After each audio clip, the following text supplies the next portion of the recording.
দেশের সব উপজেলার 50 শয্যার হাসপাতালকে 151 শয্যায় উন্নীত করার কাজ শুরু হয়েছে বলে জানিয়েছেন স্বাস্থ্যমন্ত্রী সরদার মোহাম্মদ শাখাওয়াত হোসেন।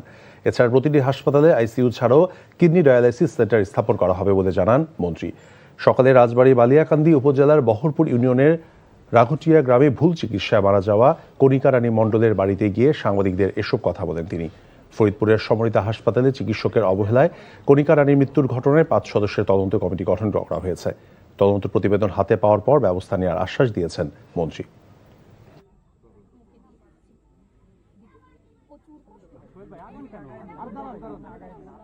সারা বাংলাদেশের সকল হাসপাতাল উপজেলা লেভেলে 151 শয্যা হবে, যার ভিতরে আপনার 10 শয্যার কিডনি ডায়ালিসিস থাকবে।